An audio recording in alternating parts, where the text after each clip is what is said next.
Hello, everyone. Welcome back to Classic Comics. So this is Detective Comics 526. And as you can see, this is an anniversary issue. So this issue was celebrating Batman's 500th appearance in Detective Comics. This was published in 1983. And it was one of the last big sort of Batman landmark issues or big anniversary issues before Crisis on Infinite Earths took place. A big thing with this issue is that this is the issue that kind of sets up Jason Todd becoming Robin and replacing Dick Grayson. Now, this is not Jason Todd's first appearance, mind you. They actually had spent a few months kind of building up to this point, both in Detective Comics and over in Batman. They were building sort of subplots, and those subplots led up to this issue where they had Robin was involved with these people with a circus, the Todd family, because in the original, this is the pre-crisis original origin, right, for Jason Todd. And in the original origin, his original origin is very similar to Dick Grayson. Jason Todd's parents are circus acrobats. And Jason, of course, is a young acrobat himself, much like Dick Grayson was. And the circus, which is called the Sloan Circus, is being threatened by underworld, criminal interests, basically who want to extort money from the circus. And for reasons that never really made a lot of sense, Dick Grayson asks the Todds, the Todd family, to help him investigate the criminal organization, the mob that is moving in on them. And they're represented by Killer Croc. Because this is also the storyline that introduced Killer Croc as well. And why he asked this family to help him, it doesn't make a lot of sense. It's like, do you just want these people to get killed? But obviously they did it so that, eventually what happened can happen, so that Jason Todd can then be adopted by Bruce Wayne and then eventually become the new Robin. And these plot lines all kind of build up and come to fruition in this issue, which kind of sets up Jason Todd becoming Robin down the line. It doesn't actually happen in this issue. It takes a few more months before he actually becomes Robin. And then, like a few months after that, he joins the Teen Titans. And then shortly after that, Crisis on Infinite Earths takes place. Everything pretty much gets rebooted.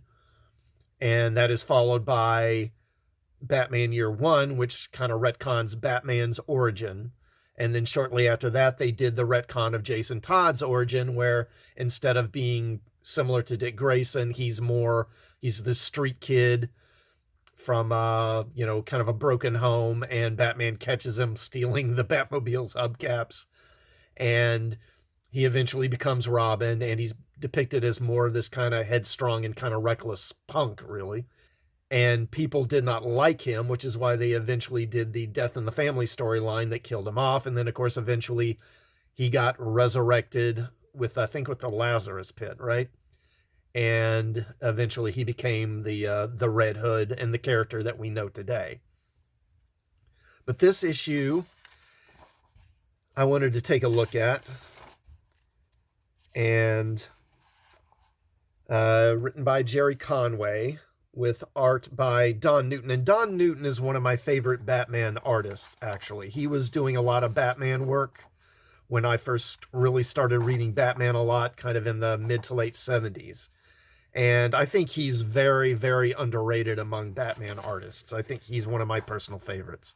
His art's very atmospheric. I think he's really good at kind of leaning into sort of the dark elements of it. Just moody, very, I love this panel right here. Really good. And he's very good at using shadow in his artwork. I think it's really good. He's very good with expressions. But we'll go ahead and take a look through this. So we start here in Crime Alley. And we got this figure, and of course we can see it's someone wearing a top hat with an umbrella.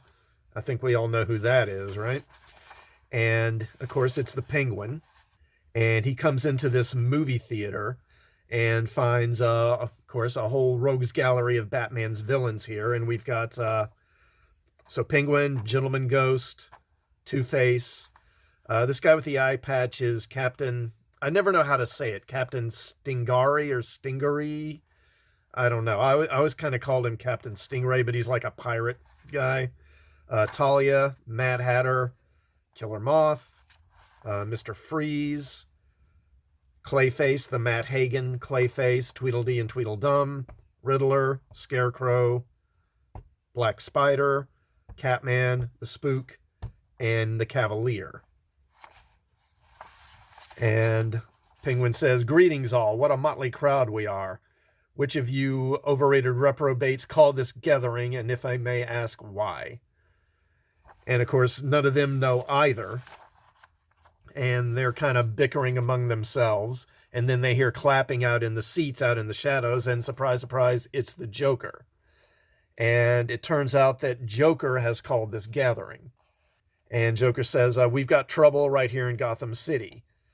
Trouble with a capital T, and that rhymes with C, and that stands for Croc." And he puts up on the movie screen this image of Croc. And he says, "This man is out to steal our thunder by killing Batman." Now, Catwoman is there as well, up in the rafters above. And when she hears that they're plotting to kill Batman, she leaves to go warn Batman. And the Joker argues, we need to go out and kill Batman before Croc does, because we don't want this guy to steal our thunder. He's making this bid to kind of control the Gotham underworld. And of course, if he can kill Batman, he'll be the most feared man in Gotham. And it'll be more difficult to dethrone him. So they want to kind of preempt him and kill Batman first. But Talia is also opposed to killing Batman, so they turn on her.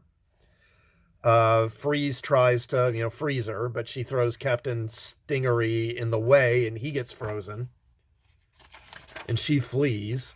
Of course, and as she's escaping, she runs right by Two-Face. And Two-Face, they tell Two-Face to stop her, and he says, "Nope, not going to," and lets her get away. And the Joker's like, "What are you doing? Why didn't you stop her?" And he says, "Well, I flipped my coin, and the good side came up, so I let her go." And I always love this line from Joker. Joker's just like, "Lord, save me from the loonies." But anyway, he wants to kill Batman, and Two-Face flips his coin. It comes Scar side up, so he says, "Okay, I'm in too." Then we go to the Batcave. Batman is training. Then Talia and Catwoman show up, and they quickly get into a fight over him. And he breaks it up and asks them to explain. Now, meanwhile, we go to Dick Grayson. And this is back in the days when Dick was in college, right? So he actually wasn't generally living in Gotham or at the manor. And he's driving back home. And then a truck from the Sloan Circus catches up to him, and they pull him over. And this clown Waldo and Jason, and this is Jason right here, tell him that, you remember that car I told you about? The one Jason's parents are following. And Dick thinks the car that Batman and I think may be tied to Killer Croc. He says, "Yeah, what about it?" And Waldo says, "I've got a license number." And Jason's worried about his parents. Are my mom and dad going to be okay? And Dick says, "Yeah, sure, they'll be fine." And he says, "Just follow me to Wayne Manor." So basically, Jason's parents, because they had agreed to help Robin look into Killer Croc and the people working with him. And again, why you'd ask them to do that is kind of highly irresponsible, it seems to me. But again, it's something that kind of has to happen because, he's not going to become Batman's ward if his parents are around, right? Now, then we go to back to Crime Alley, and we've got Commissioner Gordon and Barbara. And they were having dinner, and it's interrupted because Commissioner Gordon's been called to this place. And they go into the movie theater, and they find Captain Stingery or whatever frozen. So they know, okay, well, this has got to be Mr. Freeze. And then Barbara finds a cigarette butt. And she, of course, it's like the classic aha, clue.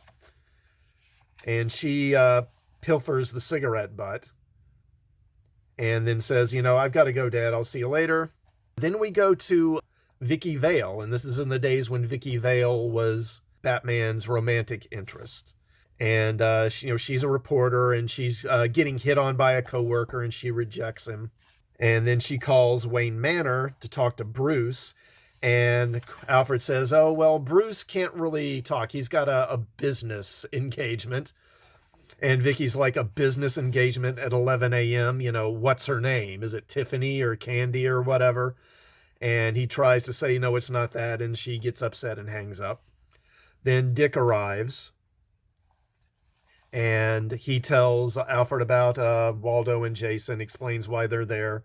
And similarly, Alfred explains where Batman is, why he's gone. Then Dick sees Batman's shadow in the window, goes out to check, and of course it turns out it's Batgirl.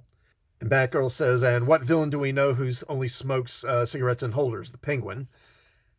I think there's a gathering of Batman's enemies in Gotham City. And Robin says, we're one step ahead of you. There's a guy named Croc who is involved too. I've got a license number for one of his cars. Have your dad put out an APB for it. Okay, yeah, so Batman says, are you sure about your information? And Catwoman says, a local street gang leased turf rights to this abandoned train station to someone named Edward Nygma, and that's the Riddler. And sure enough, inside the building, we've got the Riddler, the Cavalier, Mad Hatter, and Scarecrow, who are waiting to ambush Batman. And of course, as usual, the villains are bickering. But then they're interrupted by Batman and Catwoman and Talia. A fight ensues. And the villains get dealt with pretty quickly.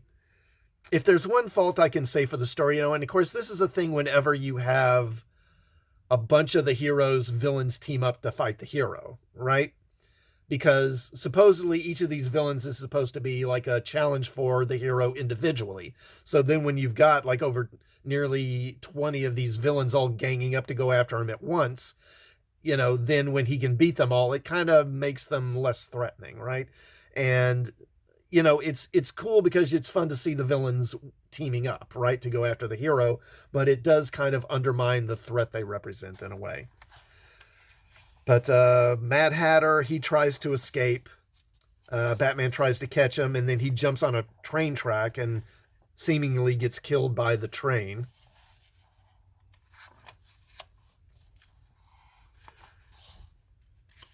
Now, back at Wayne Manor, Jason, who along with the clown Waldo had fallen asleep, Jason wakes up.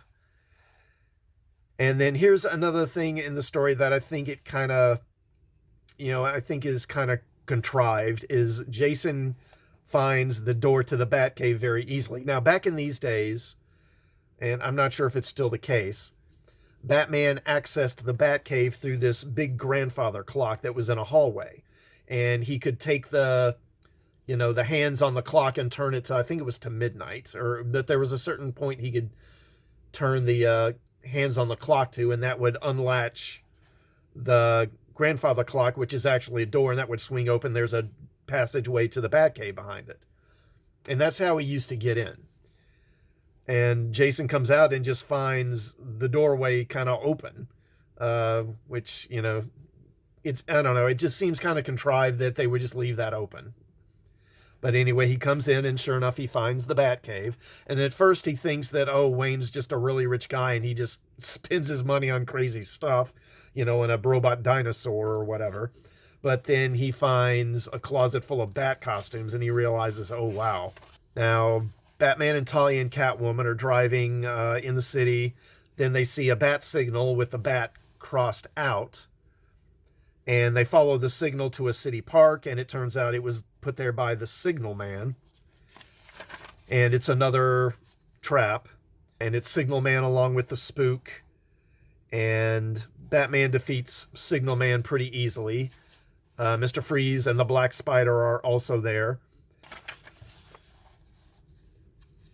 Then Talia defeats the Spook. And the Spook is a character kind of lost over the years. But he was kind of like Mysterio, if I remember correctly. He was a guy who did special effects, I think. I don't remember if it was for movies or maybe even for like stage plays or something, and he used that stuff in his crimes. But not nearly as good a villain as Mysterio, I don't think. But she beats him. And then on Signal Man, they find this map with buildings and streets, but there are no street names or addresses. Meanwhile, at Gotham Zoo, we find out that the Gotham police found that car that Robin had asked them to put the APB out on. It's at the Gotham Zoo in front of the reptile house. And Batgirl and Robin arrive and discover Jason Todd's parents. And Jason Todd's parents are in the alligator exhibit, and they've been killed and eaten by the alligators. And, we don't know, but presumably this was done by Killer Croc. He killed them. And, and it's not clear. Presumably he killed them first and then dumped their bodies there. We don't really know. Robin says, Commissioner, there are two people I'm looking for. Are they here? Trina and Joseph Todd. The Flying Todds, they were helping us track down Killer Croc. And Gordon says, you brought civilians into this? We can only hope they were already dead when he threw them to his friends. You brought them into this, Robin. This is on your head. And it really kind of is. This is Robin's fault, kind of. I mean, he basically sent them right into this, and you don't know what he was thinking. Again, it's one of these things that they had to go in order for Jason Todd to kind of start on his hero's journey, right? Just the same way that Bruce Wayne's parents had to go and the way that Dick's parents had to go. Then we cut to this sauna in Gotham, and this is where Killer Croc is. And again, this is the story arc that really kind of introduced Killer Croc as well. But the Joker shows up, and what the Joker does is the Joker's pulling a double cross. He's basically set all these other villains up, and then he tells Croc, hey, look, all the other villains in Gotham, they're all teaming up to go and get Batman before you. So I came here to warn you about that. Maybe you and me can work together, to get Batman. And I think he's doing it to kind of ingratiate himself to Croc. And of course, Croc's suspicious of him. But he also at the same time wants to know more information. So he says, come outside and we'll talk. Meanwhile, back at Wayne Manor, Jason finds a trunk full of costumes, and he finds this costume here. And obviously this is some kind of proto-Robin costume. I'm guessing this was supposed to be some kind of prototype of a Robin costume that Dick Grayson never wore. But he puts it on, obviously in a bit of foreshadowing here. But then the Batmobile and Batman and Talia and Catwoman come back, and they get on the Batcomputer, or Batman does, and uses the Batcomputer to find the location on that map that they found on Signal Man and find the building that they're looking for. Now, while they're doing this, Jason sneaks into the trunk of the car. Now, you would think that the Batmobile, you would think the trunk on the Batmobile would be locked, right? And if it's not locked, it would at least be booby-trapped. But no, so he's able to get into it and climb in. But then they get the address, and so then they take off. Meanwhile, we have a gathering of some underworld types, and these are the people who are working with Croc. And Robin and Batgirl arrive, and Robin's, furious. He wants answers because he wants Croc badly after the death of the Todds. And Batwoman beats up the goons while Robin takes this guy, Hughes, who I guess is the leader. He says, you, Hughes, my partner Batman had words with you last night about Killer Croc. And Hughes says, I told him nothing. I don't know about any Croc. And Robin says, get this clear. That's not good enough. Croc has raised the stakes. I want his address, or you're going to take a fall. So he is threatening to throw him off the building. Now, that's probably a bluff, but still, I think it says quite a bit. And let's face it, to be intimidating and wear this outfit, that's no small feat, right? So anyway, he leads them to this gym. So they go to this gym. And again, Robin's starting to go berserk. He's just beating the crap out of everybody. But he beats this one goon up and gets him to talk. Now, Batman and Catwoman and Talia are already there. They arrive, and then they find the Getaway Genius, Tweedledee and Tweedledum, and Catman, and they've had the absolute crap beaten out of them. They've been beaten nearly to death. And then they hear a noise, and I think this is supposed to be the Joker's hands, but he unleashes this torrent of water from one of these brewery vats, because again, this is an old brewery. And that takes them out. Now, meanwhile, in the Batmobile, Jason comes out of the trunk and is trying to figure out where he is. Then he sees Two-Face, Killer Moth, Clayface, and the Gentleman Ghost. And Clayface takes on the likeness of a dead gangster. Tony Falco.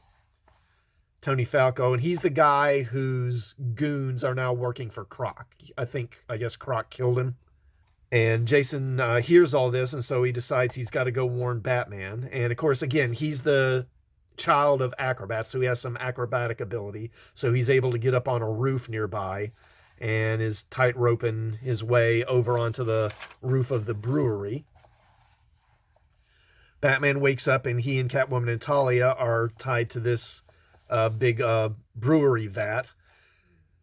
And the Joker, of course, says what they're going to do is they're going to basically turn up the heat on this brewery, and if the heat doesn't kill them, eventually the building pressure will cause the vat to explode, and that will kill them. But then Croc is there, and Croc says, no, cut him down. I got a score to settle. This creep wrecked my home. And Joker's like, wait a minute, Doug, come on, let's not cut him down. And Croc's just like, shut up, man. And Croc wants to take on Batman one-on-one. Meanwhile, Joker says, and when Two-Face and the others arrive, I'll make my point. He's planning to basically triple cross. He already double crossed all the villains, but since Croc is being uncooperative with him, he's going to triple cross Croc. So they start fighting. Meanwhile, outside, Clayface, disguised as Tony Falco, shows up, and that distracts the guys that are out guarding the front long enough for Gentleman Ghost and Killer Moth to take them out. Jason makes his way over onto the roof,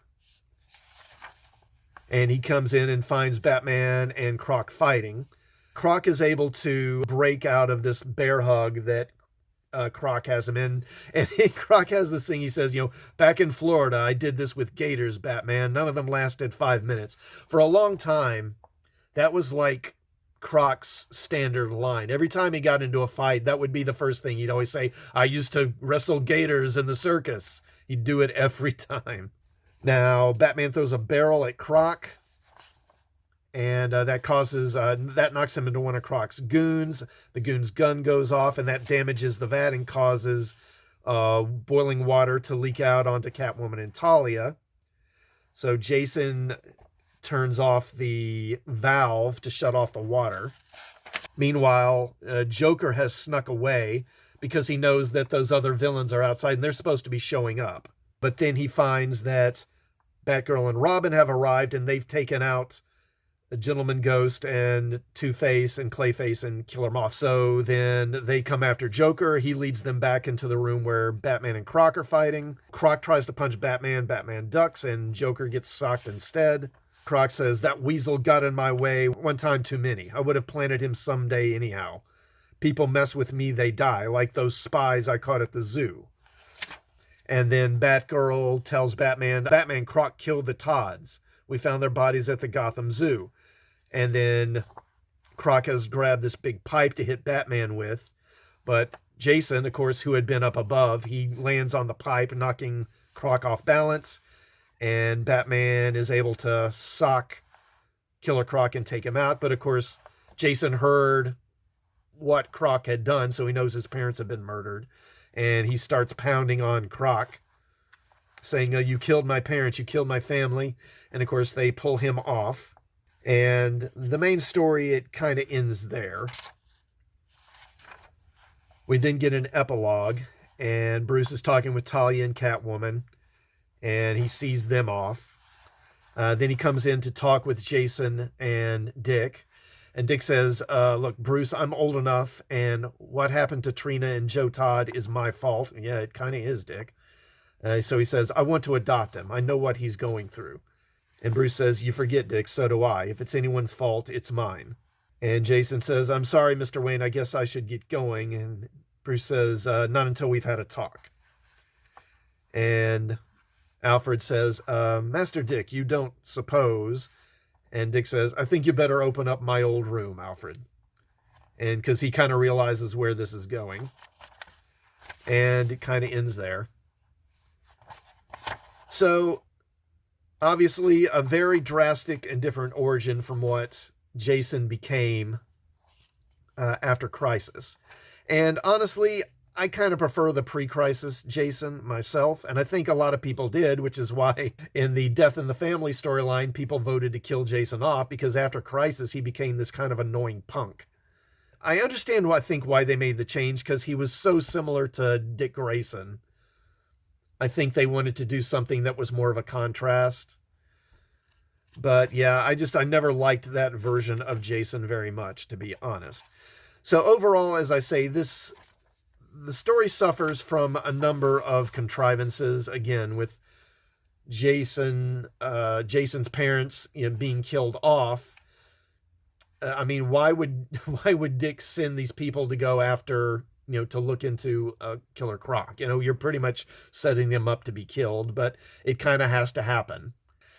This is an interesting time for Batman, I think, because, it's right before, of course, we get The Dark Knight Returns and then Batman Year One, which both come out around 86. So we've still got some of the kind of Silver Age flavor. It was like that in the Bronze Age. There was a lot of things kind of holding over from the Silver Age in some ways. Some of the more wackier villains. And of course, these are the characters, several years before a lot of them kind of get makeovers during the 90s, particularly with the Batman animated series, like Mr. Freeze.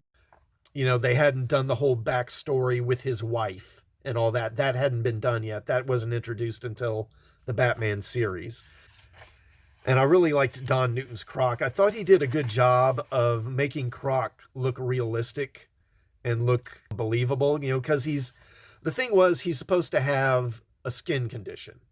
He's not actually supposed to be like a lizard man. But over the years, that's kind of what he evolved into, where he's kind of like this reptile man. But that really wasn't what he was originally. He was just a big, strong guy who had a weird skin condition. And I think that Don Newton's version of him sells that really well. But anyway, I'll go ahead and leave it there. Let me know what you think of this story in the comments. And what do you think of Jason Todd? Do you like his current origin, post-Crisis origin? Or do you think this one was better and they should have stuck with it? Let me know in the comments. And please do like this video before you go. And while you're at it, please do check out some of my other videos. And I will see you all next time. Thanks for watching.